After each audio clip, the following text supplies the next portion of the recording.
Bonjour à tous et bienvenue, vous regardez 6 minutes chrono, le rendez-vous quotidien de la rédaction de Lyon Capitale. Et aujourd'hui on accueille Anne Brunira, bonjour. Bonjour. Alors vous êtes députée La République En Marche, on vous a invité pour débriefer le programme d'Emmanuel Macron qu'il a enfin présenté.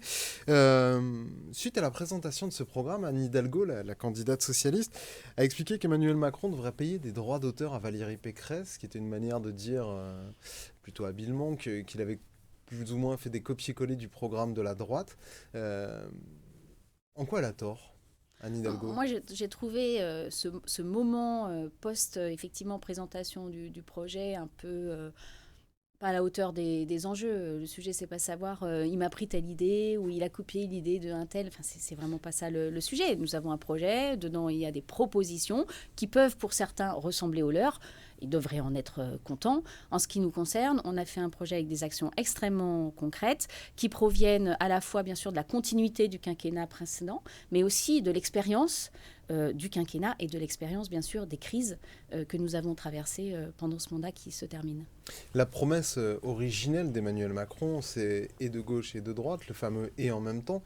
Là, ce qu'on a beaucoup entendu, c'est des candidats de droite dire on a été plagié. On n'a pas entendu des candidats de gauche dire on a été plagié. Est-ce que pour vous, cet équilibre, il est respecté, cette promesse originelle, elle est respectée? Oui, cette promesse, nous déjà, moi en tant que députée, je l'ai vécue. Je l'ai vécue pendant un mandat où effectivement Mais on dans le a fait... programme. Oui, oui, mais du coup on est en continuité de ce programme.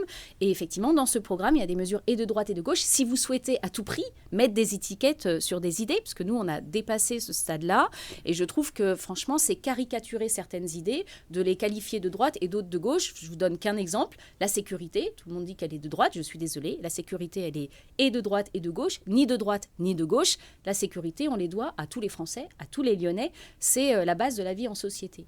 Donc nous, dans ce programme, on a, s'il faut parler comme ça, des mesures économiques, des mesures sociales, des mesures sociétales, des mesures de solidarité, comme la solidarité à la source. Donc il y a des mesures qu'on peut qualifier et de droite et de gauche. Ce qui compte pour nous, c'est qu'elles apportent des progrès aux Français.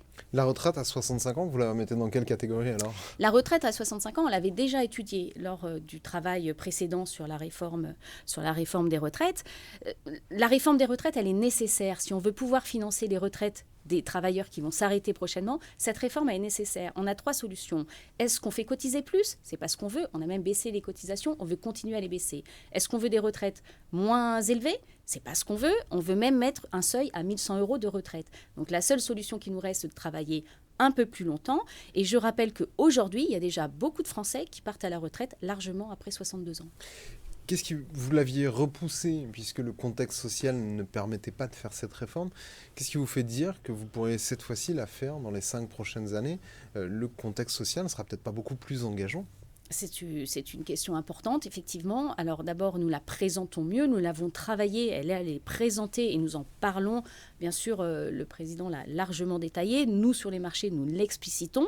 Et puis, nous avons appris aussi du précédent travail, notamment sur les carrières longues, sur la pénibilité, sur la cessation progressive d'activité, sur le cumul emploi-retraite. Il y a un certain nombre de progrès par rapport aux propositions précédentes. Et puis, nous allons mener une concertation. Elle va s'ouvrir dès l'élection passée pour un texte de loi à la fin de l'année 2022, mais il y aura bien sûr une concertation et on espère encore mieux associer pour qu'on puisse expliciter et détailler cette réforme avec toutes les parties prenantes. Un des points qui a beaucoup fait débat dans le programme, qui va aussi être le vôtre quand vous serez candidate aux législatives, ça concerne le RSA et de le conditionner à 15 à 20 heures hebdomadaires d'activité qui n'a pas vraiment été définie.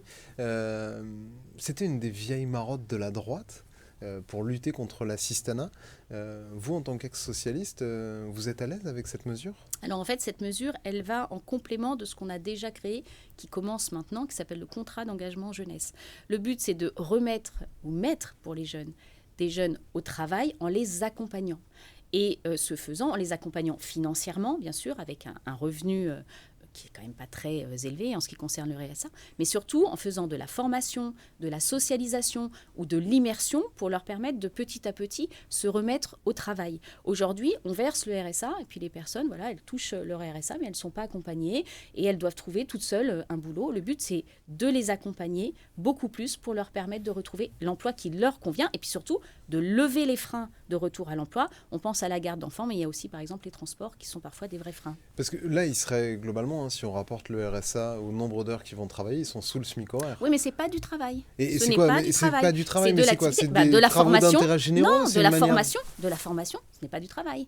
Pourquoi ne pas le Apprendre dire les- formation alors? Mais on l'a dit, on a dit formation, immersion, socialisation, voire bénévolat pour retrouver du contact, ne plus être chez soi tout seul, toute une gamme d'activités qui seront proposées en fonction bien sûr du profil de chacun.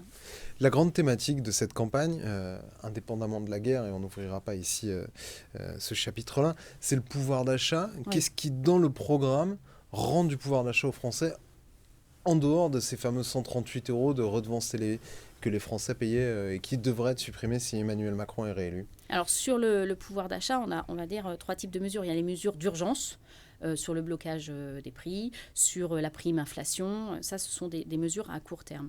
Sur le moyen et le long terme, l'ambition, c'est que le plus de monde travaille, bien sûr. Le travail apporte un revenu supplémentaire aux aides sociales qui sont là que pour aider les gens à passer ces caps. Et puis que le travail paye plus.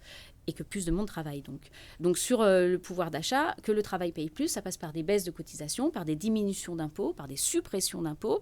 Lors de ce mandat, on a supprimé la taxe d'habitation. On continue avec la suppression de la redevance audiovisuelle qui était rattachée d'ailleurs à la taxe d'habitation et aussi par la diminution des cotisations afin que le travail paye plus. Merci beaucoup Anne Brugnera d'avoir Merci répondu à à vous. notre invitation, à nos questions. Moi, je vous retrouve très bientôt pour une nouvelle édition de 6 minutes chrono. Au revoir.